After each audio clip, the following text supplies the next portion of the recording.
Bom dia, bom dia, bom dia, bom dia. Tudo jóia? Vamos para a batalha, né? Dessa parte clara do dia. Tudo começando, nós temos que planejar tudo com o nosso mestre. Temos um modelo a seguir, né? Jesus é o nosso modelo. Jesus é o nosso modelo, é o nosso Salvador e o Espírito Santo nos transforma. Sabe que eu passei um bom tempo da minha vida cristã achando que a minha transformação era de uma relação íntima e pessoal com Jesus, olhando para o modelo e copiando o modelo. Eu e Cristo, Cristo e eu.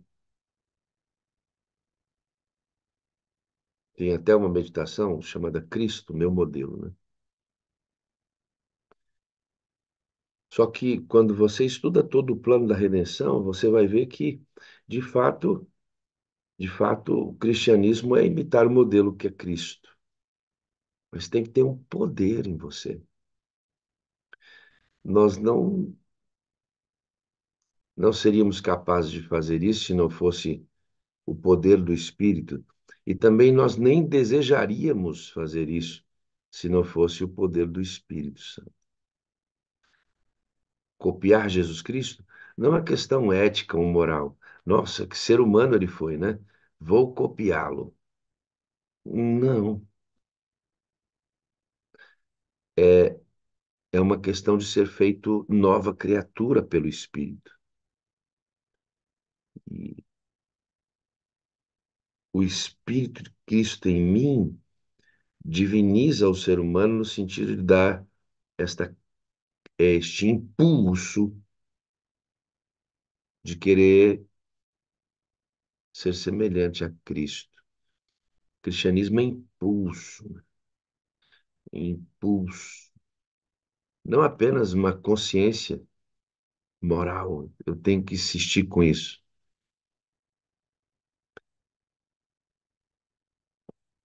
E isso é importante. Atos 1, verso 8 é o meu texto preferido. Hoje, dentro do plano, né? Dentro do plano da redenção, é o meu texto preferido. Você vai dizer, não é São João 3,16? Sim, São João 3,16 resume toda a Escritura, tudo está implícito ali, todo o embrião do plano da redenção está ali, Cristo, né, sendo oferecido pelo Pai, de maneira altruísta, amorosa, para salvar o ser humano, para que ele tenha vida eterna. Beleza, Cristo já fez o que ele tinha que fazer e continua fazendo no santuário.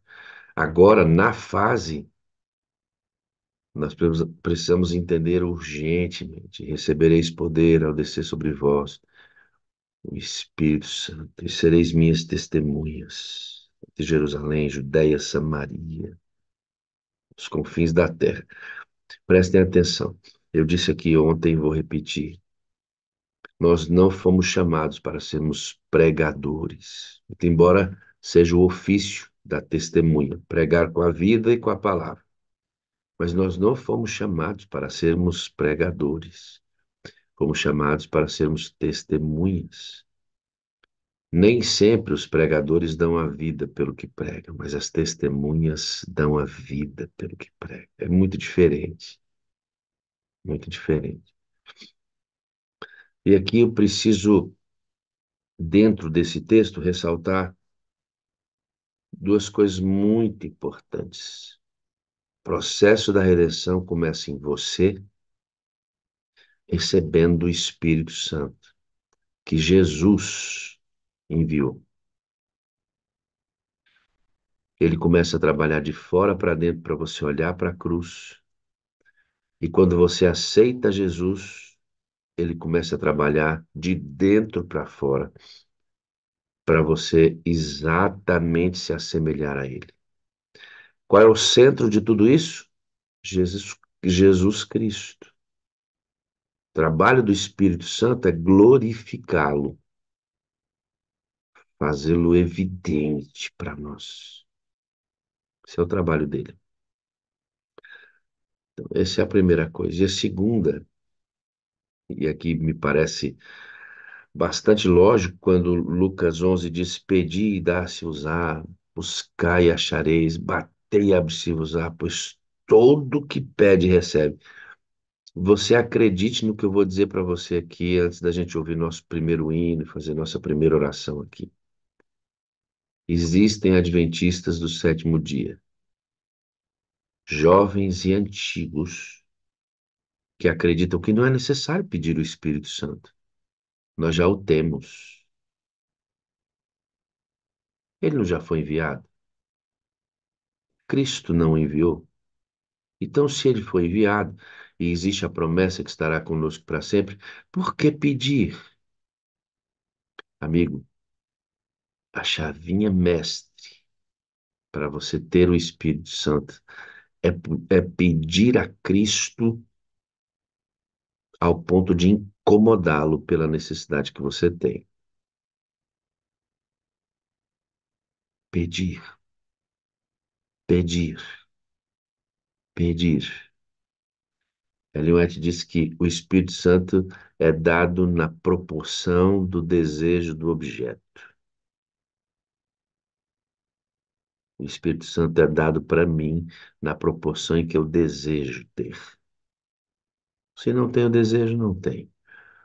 Se tenho desejo médio, é o que eu tenho. Se eu tenho desejo de muito, eu tenho muito. É experiência. Chavinha mestra é pedir, pedir. E ela diz o poder de Deus espera ser pedido. Vamos receber então poder nesta manhã para seguirmos em mais um dia da nossa caminhada até que Jesus volte. Deus te abençoe e que essas coisas estejam dentro da nossa cabeça todo o tempo. Oremos. Eterno Deus e Pai, nós agradecemos ao Senhor pelo privilégio, Senhor, de estarmos aqui e esta nação da madrugada se levanta para clamar pelo batismo do Espírito e pelo derramamento da chuva serôdia. O Senhor disse que tem que ter uma geração que tem que clamar e pedir. Então nós estamos aqui obedecendo a tua ordem como os discípulos obedeceram no cenáculo. Abre, Senhor, as portas do céu e derrama água sobre teu povo. Toma o controle, querido Espírito Santo, desta reunião. Faz como o Senhor quiser. Se eu quiser trocar tudo de lugar, o Senhor troca. Se eu quiser encurtar o tempo, o Senhor encurta. Se eu quiser alongar o tempo, o Senhor alonga. Aqui é o Senhor quem comanda. Rogamos a tua bênção, alcança-nos em nome de Jesus. Amém, amém e amém. Bom dia para você, irmão. Bom dia para você, irmã. Que este culto de adoração coloque você mais perto de Jesus Cristo. Que esse é o propósito, fazer com que Jesus seja centralizado em nossa vida de uma maneira que a gente não tenha a menor, mas a menor coragem de trocá-lo por nada. Bom dia, com alegria. Estou vendo aqui o Rogério. Bom dia, Rogério. Bom dia, Verônica. Um abraço para vocês, um carinho especial por vocês. Quero mandar um abraço para meus irmãos aqui do distrito de Cupira, no Pernambuco, pertinho aqui de Caruaru. Bom dia também a cada irmão e amigo que está aqui conosco, buscando poder, oração, clamando em oração. Tem muitos pedidos de oração, né? A gente vai na timeline e os pedidos vão, né? Eu aproveito para clamar ao Senhor que abençoe a cada pedido e atenda conforme a vontade dele. Posso fazer uma oração? Pai Santo, Deus eterno, que habita nos céus. Agradecemos, Senhor, o dom da vida. A cada manhã é uma oportunidade que o Senhor nos concede para te buscar em espírito e em verdade. A cada manhã, Senhor, temos o privilégio de nos colocar em tuas mãos para sermos usados por ti, Senhor, pelo teu Espírito, e despertar nas pessoas pelas quais entramos em contato, o desejo de também entrar em comunhão contigo, conhecer a tua palavra, o plano de redenção e tomar decisões acertadas ao teu lado. Nesta hora em que vamos estudar a tua palavra, Senhor, clamo a ti, ó Espírito Santo, usa esse teu servo, coloca palavras acertadas nos lábios e que as palavras carregadas com teu poder alcance os corações de cada pessoa que está ouvindo aqui na sala do Zoom, também no YouTube, e de cada pessoa que ouvirá posteriormente, Senhor. Ó Deus, dá-nos a tua bênção. Age em nós, te pedimos em nome de Jesus. Amém. Amém. É, eu quero estudar com vocês sobre o sermão da montanha, mais especificamente ali as bem-aventuranças. O texto diz que quando Jesus viu a multidão de desfavorecidos que o seguiam, subiu ao monte e se assentou, esperando que os ouvintes abrissem o coração e passou a ensinar-lhes.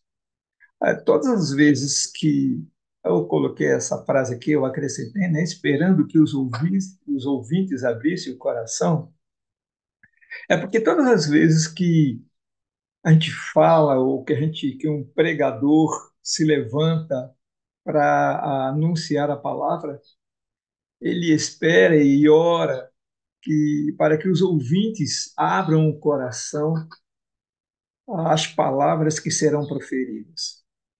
E foi isso que Jesus fez. A multidão estava lá, ele se assentou. Diz que no costume judaico, né, as coisas importantes se falavam sentadas, porque em pé demonstrava pressa. Então eles sentaram, mandou toda a multidão sentar e então começou ele decidiu lançar as bases do reino que tinha vindo estabelecer. E aí ele começou descrevendo o que Deus considera bem-aventurado. E bem-aventurado, ele começou dizendo, né? Bem-aventurados os humildes de espírito, porque deles é o reino dos céus. Interessante, Jesus começa dizendo humildes, né? No grego, a palavra indica pobreza extrema. Nesse caso, se refere àqueles que são extremamente pobres no sentido espiritual e sentem necessidade daquilo que o reino dos céus tem a lhes oferecer. Atos capítulo 3, verso 6, está escrito, se você tiver com a Bíblia, acompanha comigo, Atos 3, 6, e eu sei que, se não todos, pelo menos a maioria está com a Bíblia, está escrito assim, Atos capítulo 3, verso 6. Pedro, porém, lhes disse, não possuo nem prata nem ouro, mas o que eu tenho, isso lhe dou. Em nome de Cristo, de Jesus Cristo, o Nazareno, levanta-te, anda. O que as pessoas estão precisando, carecendo, necessitando é do Espírito Santo. É do Espírito Santo. E Pedro ofereceu, com o poder do Espírito Santo, o que aquele homem lá do tanque lá de Formosa precisava. Ele precisava de Cristo, ele precisava do poder do Espírito Santo que agiu na vida dele e trouxe cura. Isaías capítulo 55, verso 1, está escrito que Isaías 55, 1, palavra bonita, todos vocês que têm sede, venham às águas, e vocês que não têm dinheiro, venham, comprem e comam. Sim, venham e comprem, sem dinheiro e sem preço, vinho e leite. Aquele que não sente necessidade espiritual, que se acha rico e abastado e não precisa de coisa alguma, é aos olhos do céu miserável, pobre, cego e nu. E é uma característica da igreja de Laodiceia. E vocês sabem, quando a gente estuda Apocalipse, a cada igreja ali, ela representa um período da história do cristianismo, um período, um estado da igreja, do período em que ela estaria passando, e nós estamos vivendo justamente no período de Laodiceia, onde as pessoas enganadas pelo mundo, pelas influências do mundo, estão se sentindo abastadas, se sentem ricos, não precisam de nada, sem dar conta que hoje existe uma necessidade enorme do Espírito Santo. Sem o Espírito Santo não tem transformação de vida. Sem o Espírito Santo, a gente costuma dizer, biblicamente falando, o problema da humanidade não está nos governos, a solução não está nos governos, a solução não está nos modelos econômicos, a solução está no coração do ser humano. E esse coração precisa ser transformado, e ele só vai ser transformado mediante a ação do Santo Espírito. E para o Santo Espírito chegar, precisamos nos humilhar. Somente os humildes de espírito entrarão no reino da graça divina. Os demais não sentem necessidade das riquezas do céu e se negam a aceitar as suas bênçãos. Humildes de espírito. Então, clame ao Senhor. Só os humildes clamam ao Senhor. Só os humildes reconhecem que Jesus é Deus, que Deus é Deus. Só os humildes reconhecem que sem o Espírito Santo não dá para fazer nada. No verso 4, está escrito: Bem-aventurados os que choram, porque eles serão consolados. No original, em geral, significa entristecer. Chorar significa entristecer. Assim, a extrema pobreza espiritual dos humildes de espírito corresponde ao profundo pesar das pessoas descritas em Mateus capítulo 5:4. Bem-aventurados os que choram, porque serão consolados. De fato, a clara percepção da necessidade espiritual leva o ser humano a chorar pela imperfeição que vê em sua vida. Cristo se refere àquele que, em humildade de espírito, anseia alcançar o padrão de perfeição. Exemplo, Isaías capítulo 6, verso 5. Abre aí, por favor, em Isaías capítulo 6, verso 5. Está escrito assim, ó. Então eu disse, olha o que Isaías escreveu: Ai de mim, estou perdido, porque sou homem de lábios impuros e habito no meio de um povo de lábios impuros. E os meus olhos viram o Rei, o Senhor dos Exércitos. Já Romanos, capítulo 7, verso 24, diz o seguinte, Romanos 7, 24, deixa lá no livro de Romanos 7, 24, está escrito assim: Miserável homem que sou, quem me livrará do corpo desta morte? Também há uma mensagem de conforto para aqueles que choram por causa da desilusão, luto ou outro pesar, uma perda, uma injustiça. Há consolo. Bem-aventurado para os que choram, serão consolados. No comentário Logos Adventista, consolo, ou essa palavra, está associada a paracleo, que é pedir ajuda, chamar, entrar, também exortar, animar, consolar, encorajar e confortar. Um amigo verdadeiro é paracletos, e sua ajuda paracleses. Em 1 João capítulo 2, verso 1, Jesus é chamado de paracletos. Ao partir, prometeu enviar outro consolador. João 14,16, do grego paracleto, outro consolador, o Espírito Santo, para habitar em nós como um amigo sempre presente. Assim, como Deus satisfaz o senso de necessidade espiritual com a riqueza da graça celestial, também consola o pesar pelo pecado com o conforto do perdão. A menos que haja, primeiramente, uma percepção da necessidade, não haverá pranto pelo que falta, ou seja, pesar pelo pecado e, portanto, A segunda exigência para aqueles que se apresentam como candidatos ao reino dos céus e acontece naturalmente depois do primeiro passo, que é se humilhar e chorar. Então, Deus promete o consolo, Deus promete o Espírito Santo àquele que se humilha, àquele que chora, àquele que busca.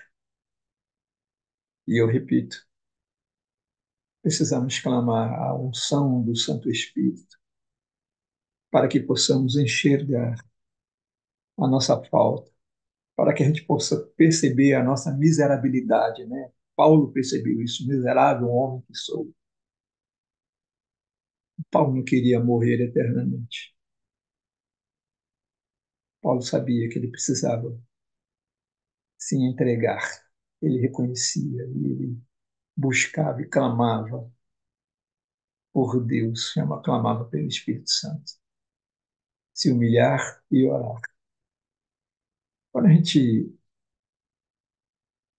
realiza uma santa ceia, Jesus, na sua infinita sabedoria, ele colocou ali a cerimônia do lava-pés. Em João capítulo 13, Jesus dá um ensino. Ele ensina para cada um dos apóstolos a lição da humildade. Ele ensina a lição da reconciliação. E a gente sempre, essa cerimônia ele antecede a ceia, porque vai participar do banquete, vai estar no céu. É preciso que haja humildade da parte, é preciso que haja conciliação. E o texto está dizendo para mim que bem-aventurados que choram e serão consolados. O texto está dizendo para mim que quando a gente chora, quando a gente busca a reconciliação, o Espírito Santo vem para nos transformar, para nos consolar. Ele vem para fazer a mudança que nenhum de nós consegue fazer. Ninguém consegue. A quinta bem-aventurança. Bem-aventurados os mansos, porque eles herdarão a terra. Manso. Cristo falou de si mesmo como manso e humilde de coração. Mateus capítulo 11, verso 29 está escrito. E por isso, todos os que estão cansados e sobrecarregados podem ir até ele e encontrar descanso para a alma. O equivalente hebraico é usado para se referir a Moisés, que era muito manso. Ocorre também na passagem messiânica de Isaías, capítulo 61, verso de 1 a 3. Isaías, capítulo 61, verso de 1 a 3, tem essa expressão, né? Assim, Isaías 61, Isaías 61, eu vou abrir em Isaías 1, Isaías 61, deixa eu abrir, verso de 1 a 3. O Espírito do Senhor Deus está sobre mim, porque o Senhor me ungiu para pregar boas novas aos pobres. Enviou-me a curar os quebrantados de coração, a proclamar libertação aos cativos e pôr em liberdade os algemados, a pregoar o ano aceitável do Senhor e o dia da vingança do nosso Deus, a consolar todos os que choram e pôr sobre os que choram em Sião uma coroa em vez de cinzas, óleo de alegria em vez de pranto, manto de louvor em vez de espírito angustiado. Eles serão chamados carvalhos de justiça, plantados pelo Senhor para a sua glória, se tornarão mansos. Isaías, capítulo 61. E no Salmo 37, 11, Salmo 37, 11, diz assim, verso 11: Mas os mansos herdarão a terra e terão alegria na abundância de paz. em quem também é traduzido como manso, mansidão, é atitude de coração, mente e vida que prepara o caminho para a santificação. Um espírito manso é de grande valor diante de Deus. É 1 Pedro capítulo 3, 4 que diz isso, que um espírito manso é de grande valor diante de Deus. Com frequência, os escritores do Novo Testamento mencionam mansidão como virtude cristã essencial. Gálatas capítulo 5, verso 23, né? Tem lá os frutos do Espírito e tá a mansidão ali. Em 1 Timóteo capítulo 6, 11 também fala da mansidão. Mansidão para Deus significa que aceitamos sua vontade e consideramos positivamente seu trato conosco, que nos submetemos a ele em tudo, sem hesitar. Ser manso é confiar que Deus tem o melhor para mim e para você. Bem-aventurados os mansos, porque eles herdarão a terra. Moisés que o diga. Moisés que o diga. No verso 6 do sermão, bem-aventurados os que têm fome e sede de justiça, porque eles serão fartos. Fome e sede. Nessa metáfora, sem dúvida, muitos dos que ouviram Jesus sabiam que era passar sede. Afinal, a Palestina, assim como outras regiões do Oriente Médio, havia grandes áreas desérticas. Porém, Jesus falou da sede e da fome espiritual. Quer ver? Salmo 42, versos 1 e 2.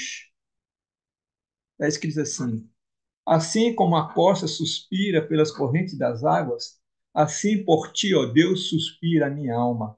A minha alma tem sede de Deus, do Deus vivo. Quando irei e me apresentarei diante da face de Deus? Então, ter fome e sede de justiça. Apenas os que anseiam por justiça com ávida ansiedade de algum faminto ou como sedento à procura de água, a encontrará. Nenhuma fonte humana pode satisfazer a fome e a sede da alma. Sejam riquezas materiais, filosofias profundas, satisfação de apetites carnais ou honra e poder. Depois de experimentar todas essas coisas, Salomão concluiu que tudo é vaidade. A conclusão do sábio foi que reconhecer o Criador e cooperar com ele proporcionam uma única satisfação eterna. Somente reconhecer que o Senhor é Criador e cooperar com o Senhor, submetendo-se à vontade dele, é que haverá satisfação eterna. No demais, tudo que esse mundo oferece, sem chance. Esse vazio que tem no teu coração, meu amigo, você que está me ouvindo, só Deus pode preencher. É por isso que às vezes a gente ouve notícias trágicas, né?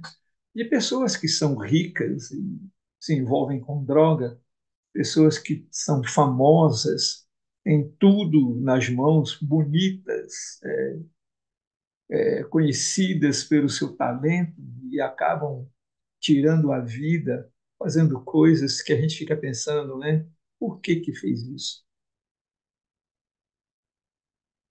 Possivelmente porque o seu coração não estava preenchido com o Espírito Santo de Deus, com o Consolador. Não estava preenchido com a paz que excede todo entendimento que vem de Cristo. Por isso por isso que é necessário ter fome e sede de Cristo. E essa bem-aventurança fala de fome e sede de justiça. Justiça, né?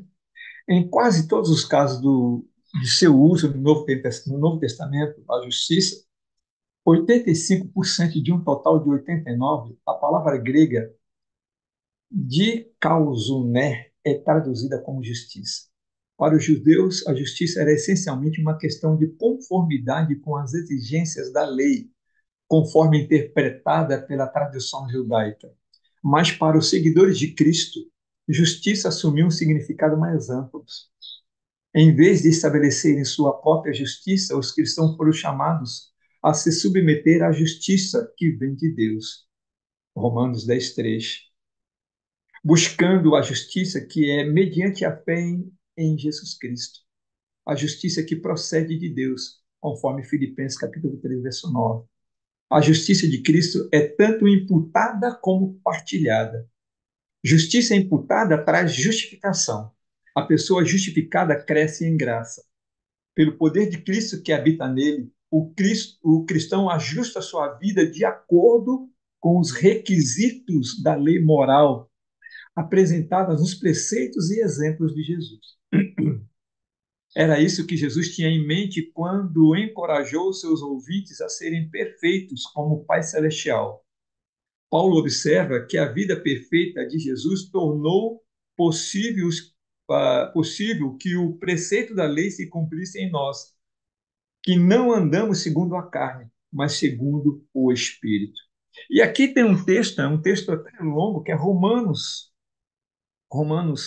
capítulo 8. Eu quero ler, eu faço questão de ler com os irmãos. Romanos capítulo 8, deixa eu achar aqui, Romanos capítulo 8, versos de 1, eu gostaria até que vocês acompanhassem comigo, 8, de 1 a 11,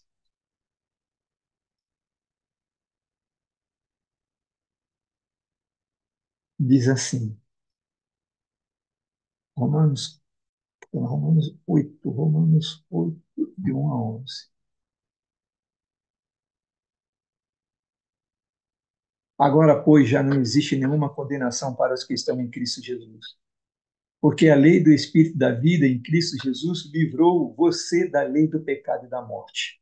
Porque aquilo que a lei não podia fazer por causa da fraqueza da carne, isso Deus fez enviando o seu Filho em semelhança de carne pecaminosa no que diz respeito ao pecado.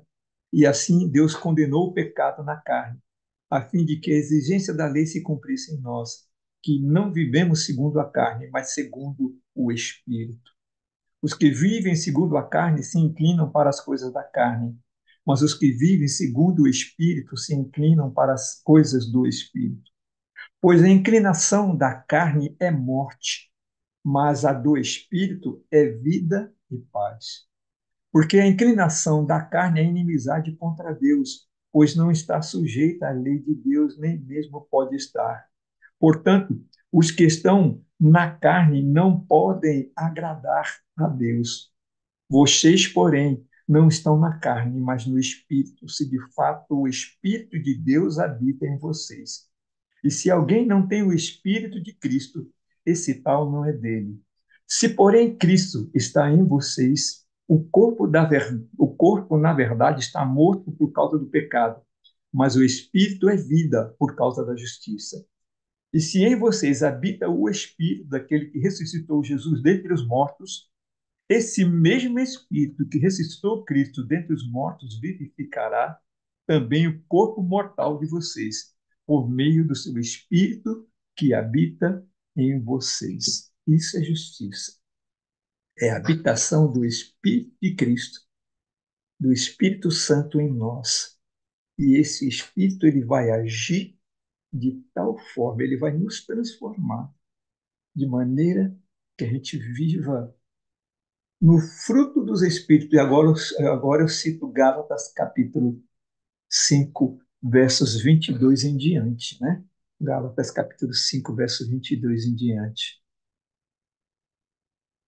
que diz assim, Gálatas capítulo 5, versos 22 em diante. Porque, capítulo 5, verso 22, porque, mas o fruto do Espírito é amor, quando a gente vive no Espírito, amor, alegria, paz, longanimidade, benignidade, bondade, fidelidade, mansidão, domínio próprio. Contra estas coisas não há lei. No verso 7 das bem-aventuranças, está escrito: bem-aventurados os misericordiosos, porque eles alcançarão misericórdia. Cristo é misericordioso e fiel sumo sacerdote, está escrito em Hebreus capítulo 2, verso 17. A misericórdia da qual Cristo fala é uma virtude ativa. De nada vale senão assume forma de atos de misericórdia. Atos de misericórdia são um teste de admissão para o reino da glória. Em Mateus capítulo 25, versos 31 a 46, Jesus fala ali dos atos de misericórdia, né? De atender os necessitados, necessidade de dar pão, de ter compaixão. Tiago inclui atos de misericórdia na definição da religião pura, em Atos 1:27. Miqueias resume o dever do ser humano para com Deus e seu próximo no capítulo 6, verso 8. Atos de misericórdia, bem-aventurados os misericordiosos. E Miqueias diz assim, é um texto conhecido, mas eu gosto de ler na íntegra, Miqueias capítulo 6, 8, verso 8.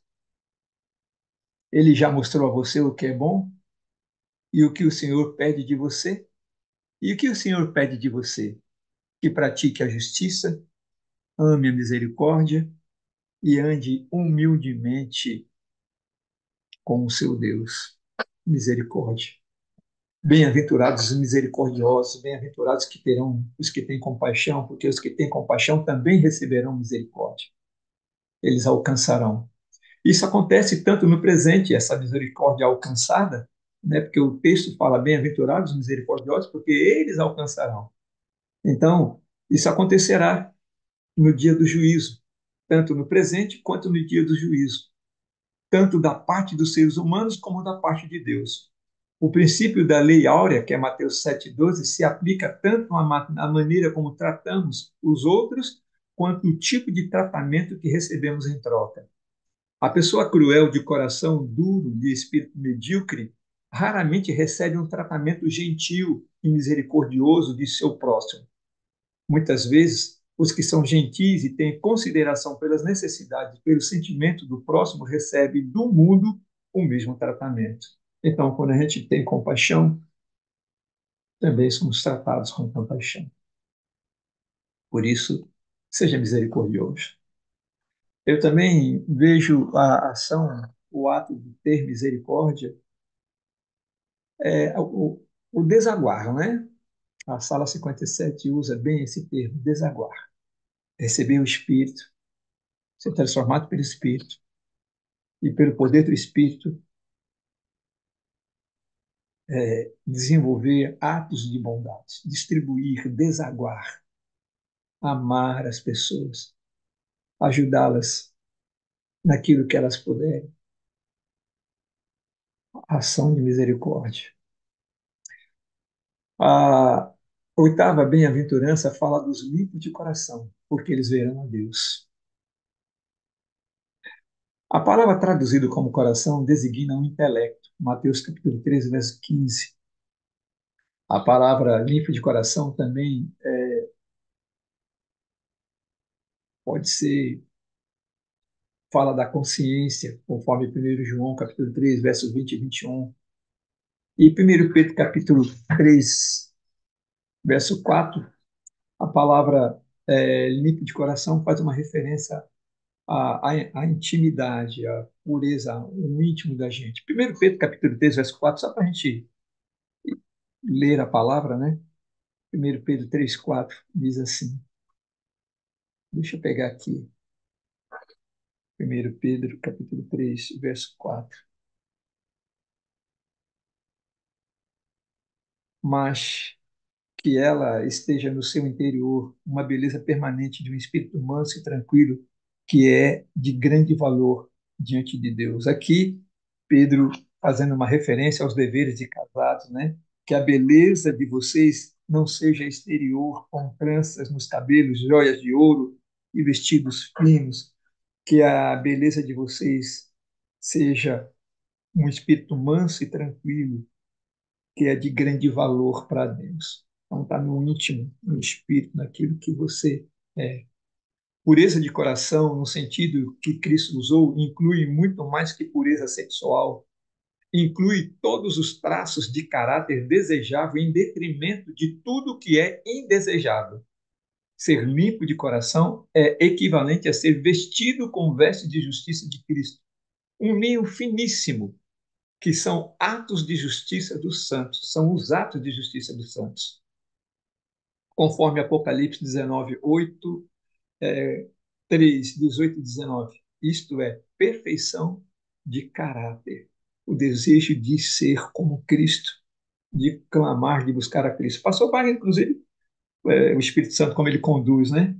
Ele citou isso no início da nossa sala aqui, agora de manhã. A nona bem-aventurança, bem-aventurados os pacificadores, porque eles serão chamados filhos de Deus. Pacificadores. Cristo é o príncipe da paz. Isaías 9:6. Ele foi o mensageiro da paz de Deus para o ser humano e justificado, pois mediante a fé temos paz com Deus por intermédio dele. Romanos capítulo 5, verso 1, está escrito desse jeitinho. Somos justificados por intermédio dele. A fim de compreender o que Cristo quis dizer com pacificadores, é útil observar o significado de paz no pensamento e na fala semítica. O equivalente hebraico plenitude, inteireza, prosperidade, bem-estar ou paz. Esse é o equivalente, né, de pacificador. Tendo em vista o fato de que Cristo e o povo comum usavam o aramaico, idioma bem parecido com o hebraico, Jesus, sem dúvida, usou a palavra com conotações semíticas. O cristão, os cristãos devem viver em paz entre si e seguir a paz com todos. Devem orar por paz, trabalhar pela paz e ter interesse nas atividades que contribuem para uma sociedade pacífica. Os pacificadores, né, eles têm alguns personagens da história que, através desse processo da paz, né, sendo um pacificador, conseguiram grandes proezas. Por exemplo, Mahatma Gandhi, na Índia, né, o movimento que ele fez ali na Índia foi através da pacificação, foi tremendo. Outro personagem que também conseguiu uma vitória gigante foi Martin Luther King, né? Lutando contra os abusos, as questões raciais ali nos Estados Unidos. Então, seja um pacificador, aquele que às vezes a gente encontra situações em que as pessoas falam assim, se fosse eu batia, se fosse eu fazia aqui, fazia e acontecia. Uma pessoa quando fala assim, ela está movida pelo espírito de ira, né? Pelo espírito do mundo. O cristão ele não se permite se envolver, ou a própria Bíblia fala, irai-vos, mas não pequeis, não se deixa levar pela ira. E normalmente quando não se é pacificador ou quando se age com ira, a pessoa se arrepende posteriormente do que fez. Por isso, bem-aventurados os pacificadores. Por quê? Porque serão chamados filhos de Deus. Bem-aventurados os que sofrem perseguição por causa da justiça, porque deles é o reino dos céus. Perseguidos, aqui agora tem um ponto importante. Cristo se refere principalmente à perseguição sofrida no processo de abandonar o mundo pelo reino dos céus. Desde que o pecado entrou no mundo, há inimizade entre Cristo e Satanás, entre o reino dos céus e o reino deste mundo, e entre os que servem a Deus e os que servem a Satanás. Esse conflito continuará até que o reino do mundo se torne do nosso Senhor e do seu Cristo.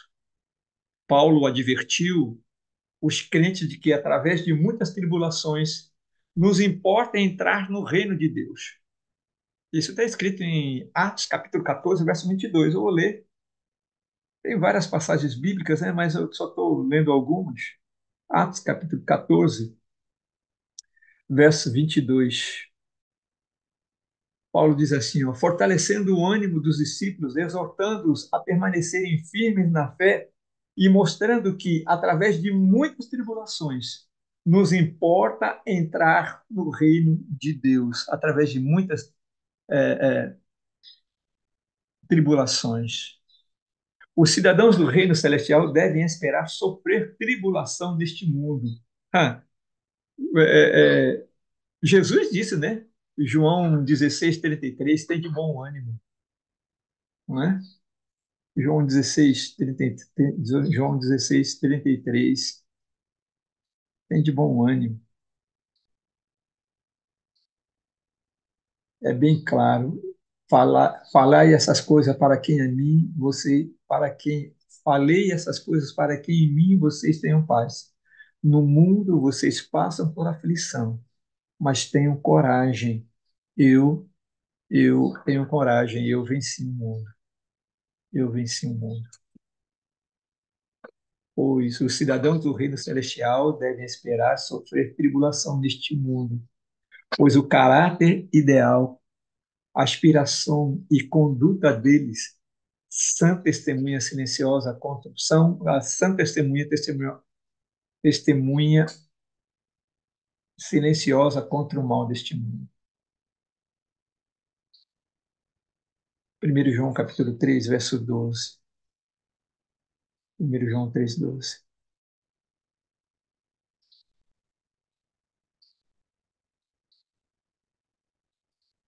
Não sejamos como Caim, que era do maligno e matou o seu irmão. E por que matou? Porque as suas obras eram más e as de seu irmão eram justas.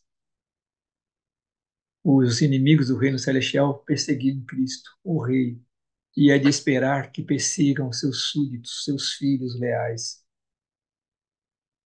Todos quanto querem viver piedosamente em Cristo Jesus serão perseguidos. E aí eu tenho dois textos para ler sobre isso. João, 1 João capítulo 3, verso 12.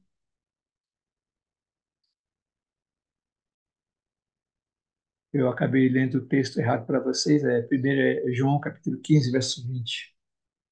João 15, 20. Deixa eu pegar aqui para mostrar para vocês. João capítulo 15, verso 20. Lembre-se da palavra que eu disse a vocês. O servo não é maior do que o seu senhor. Se perseguiram a mim, também perseguirão vocês. Se guardarem a minha palavra, também. Se guardaram a minha palavra, também guardarão a de vocês. E 2 Timóteo, capítulo 3:12. 2 Timóteo, capítulo 3, verso 12. Na verdade, todos que querem viver piedosamente em Cristo Jesus serão perseguidos. Falando de outra forma, bem-aventurados que sofrem perseguição. Falando de outra forma, os que seguem os filhos de Cristo, os discípulos, os apóstolos de Cristo, os seguidores de Cristo, eles andarão na contramão do mundo. O mundo mente, a gente fala a verdade. O mundo adultera, nós somos fiéis. O cristão é fiel. O mundo não crê na volta de Jesus, nós cremos. O mundo, ele, por causa do imediatismo, ele para no meio do caminho. Nós perseveramos resilientemente, porque cremos no Senhor. E quando somos perseguidos, permanecemos firmes. Eu conheço muita gente que sofreu perseguição na história bíblica e algumas histórias reais, assim, mais próximas da gente. Eu sei de pessoas que sofreram perseguição, mas permaneceram firmes e foram contemplados. Eu lembrei agora do irmão Francisco. O irmão Francisco, um homem muito forte. Graças a Deus, ele aguentou, que aguentou porque era forte, era um homem de Deus.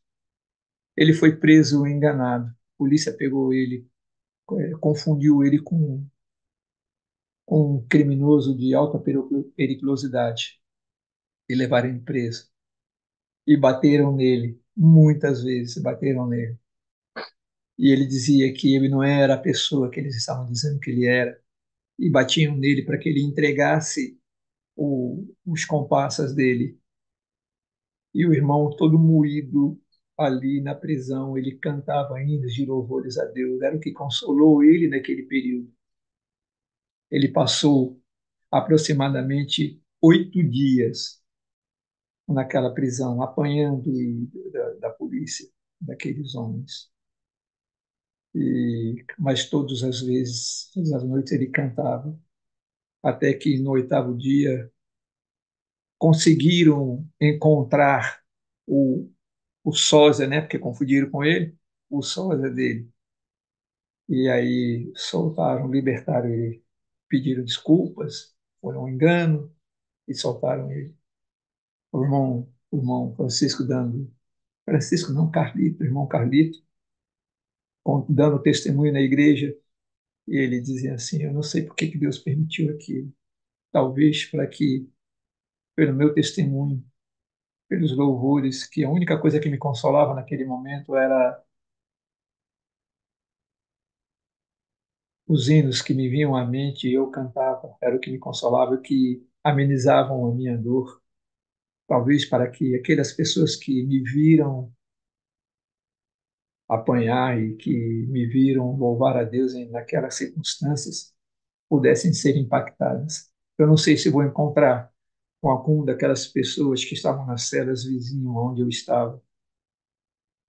Não sei se eu vou encontrá-los no céu. Talvez tenha sido por isso que Deus tenha me permitido passar por esse momento de aflição, de tribulação. Aí, bem-aventurados que sofrem perseguição porque por causa da justiça, porque deles é o reino dos céus. Deles é o reino. Se perseveramos também, com ele reinaremos. Os que sofrem mais por Cristo compreendem melhor o que ele sofreu por eles.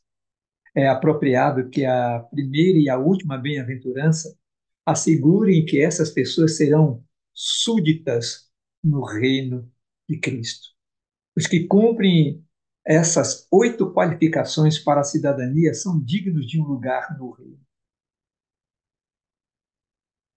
Bem-aventurados, bem-aventurados. Bem-aventurados sois quando por minha causa vos injuriarem e vos perseguirem, e mentindo disserem todo o mal contra vós, por minha causa. Os cristãos sofrem por causa do nome que carregam, o nome de Cristo. Em todas as épocas, como no tempo da igreja primitiva, os que verdadeiramente amam o Senhor se regozijam em serem considerados dignos de sofrer afrontas por esse nome. E aí nós encontramos vários textos, Atos 5:41, 1 Pedro 2:19 a 23, 3:14 e 1 Pedro 4:14. Cristo advertiu seus discípulos de que seriam odiados de todos por causa do seu nome, em Mateus 10:22. Mas acrescentou que quem perder a vida por minha causa, achará. Os cristãos devem esperar padecer por Cristo. O que está dizendo não sou eu, não. Filipenses capítulo 1, verso 29. Vamos abrir lá? Vamos lá para Filipenses? Filipenses 1, 29. Porque vocês receberão a graça de sofrer por Cristo, e não somente de crer nele, pois vocês têm o mesmo combate que viram em mim e que agora estão ouvindo que continuo a ter. Deu para entender? Os cristãos devem esperar padecer por Cristo. Se é por Cristo, pode esperar. Seja firme, seja fiel. E se Deus não te conceder aquilo que você espera neste mundo de pecado, A gente espera muitas bênçãos, a gente clama muitas bênçãos ao Senhor, né? Mas se isso não acontecer, meu irmão, mantenha-se firme, tenha fé, porque no dia da volta de Jesus, meu irmão, no dia da volta de Jesus, tudo vai passar. Apocalipse capítulo 21, verso 4 em diante, né? Está escrito: não haverá mais choro, não haverá mais dor, não haverá mais morte. Está escrito que todas as coisas passarão. Então, exultai e alegrai-vos, porque é grande o vosso galardão nos céus, porque assim perseguiram os profetas que foram antes de vós. Porque vai ser diferente com a gente do que foi com os que amaram a Cristo, com os irmãos da igreja primitiva, vai ser diferente. Rapaz, às vezes a gente fala assim, né? Tem uma música que diz assim, ó, pode cair um mundo, estou em paz. Essa música ela é interessante. Aqueles que têm Cristo, às vezes está tudo se acabando e a gente fica em paz. Meu apelo para você hoje é confia no Senhor, espera nele, que ele vai fazer tudo o que for preciso para que você seja salvo, para que você viva no reino dele. A mensagem pode parecer dura, mas é uma lição que a gente precisa aprender. Porque a gente espera, a gente quer o bem para agora, mas a promessa de Cristo não é para agora. A gente precisa colocar isso na mente, no coração. A promessa não é para agora. Quando papai descansou, quando mamãe descansou, eu entendi isso. A promessa não é para agora. É claro, a gente vai sentir falta, o coração vai apertar e vai chorar, mas a promessa é para a volta dele. E o Espírito Santo é quem vai nos dar força para permanecer firme nesse caminho. Por isso, clame o Espírito Santo. Acredite nas promessas. Espera no Senhor e o mais ele fará. Pense nisso e que o Senhor te conceda essa graça. É o meu desejo e minha oração em nome de Jesus. Amém? Meu pastor, Meu querido, ora para nós, por favor.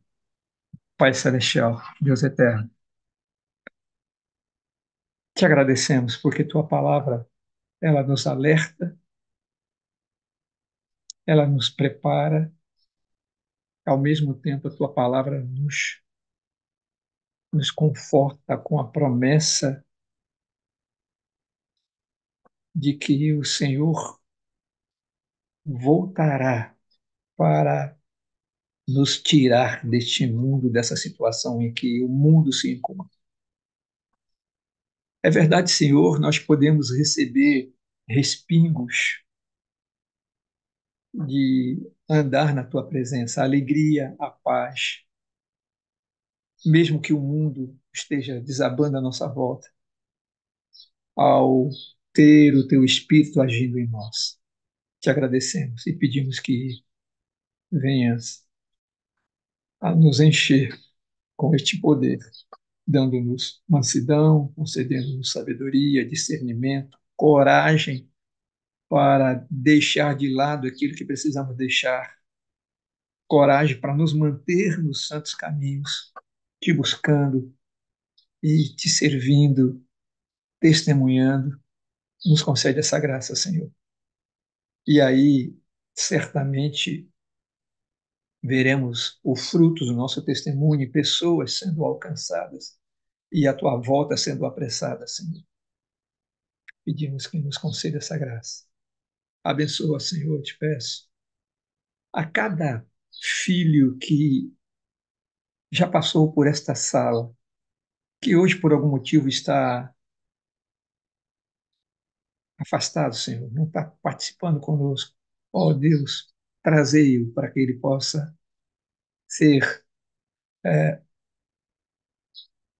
alimentado com a tua palavra, para que ele possa ser despertado, Senhor, e venha a estar conosco todas as manhãs aqui, buscando o poder dos céus, o Espírito Santo, e estar em comunhão com Cristo, uns com os outros. Abençoa, Senhor, eu te peço, os pedidos dos que estão aflitos. Meu Deus, são tantos os pedidos. Dá paz, dá conforto para aqueles que perderam seus entes queridos. Dá cura, Senhor, só pode, para a honra e glória do teu nome, segundo a tua santa e boa vontade, tu tem poder para curar aqueles que são enfermos. E nós esperamos em ti. A quem iremos nós, senão a ti? Por isso clamamos. E os que clamam, clamam porque acreditam, porque têm fé e porque esperam no Senhor. Enfim, enfim, meu Deus, que seja feita a tua vontade, não a nossa. É minha oração, em nome e por amor de Jesus. Amém, amém, amém. Só esse sermão aí já mudaria a humanidade, né, pastor? Esse sermão da montanha. Sermão da montanha. Ele é muito agressivo, como o evangelho é agressivo, né? Bastante agressivo. Ele nos convida a tomar atitudes, né? Fazer, a praticar o que normalmente a gente tem uma certa dificuldade em praticar, mas esse é o caminho que nós devemos andar. E que o Senhor nos ajude. E não há outro, né, pastor? Não há É, outro. Pastorzão, obrigado pela mensagem. Que Deus te abençoe ricamente aí com sua esposa, sua família, seu ministério, seu distrito, viu? Que Deus continue cobrindo de graça e que esse Espírito de Deus que está aí representando essa pomba atrás do Senhor seja uma amém. realidade na vida de todos nós, Só, amém? só uma, alguém pode querer essa mensagem. Isso aqui foi um compilado que eu fiz de Mateus 5 no Logos, viu? Nada mais do que isso. Eu saí pegando ali, foi um compilado. Se você que tem esse conteúdo aqui, ó, eu coloco no plástico por causa da umidade, mas você que tem tudo que eu falei está aqui, ó, um excelente conteúdo teológico. Eu fiz um compilado de Mateus da Bem-aventurança e li para vocês. E se quiserem o meu compilado, está à disposição. Manda para nós que a gente manda lá. Aprimora, mexe ali, arruma mais alguma coisa. O Fernando disse aqui, pastor, que o evangelho não é agressivo. Ele disse que o Sermão do Monte é agressivo, né? Ah, Ô, Fernando, agressivo aqui não é vinculado a uma pessoa violenta, descontrolada, não. Ele agride nossa zona de conforto, nossa mundanidade, nossa carnalidade. Então, ele agride mesmo, ele chega violentamente contra nós mesmos e nos coloca no lugar que nós devemos estar. no No sentido de sacudir mesmo, né? É agressivo, é uma coisa muito forte, né? Agride nossa zona de conforto. Que às vezes a semântica da palavra pode confundir alguém, né? Obrigado, meu pastor. Grande dia na presença de Deus, viu? Amém. Amém.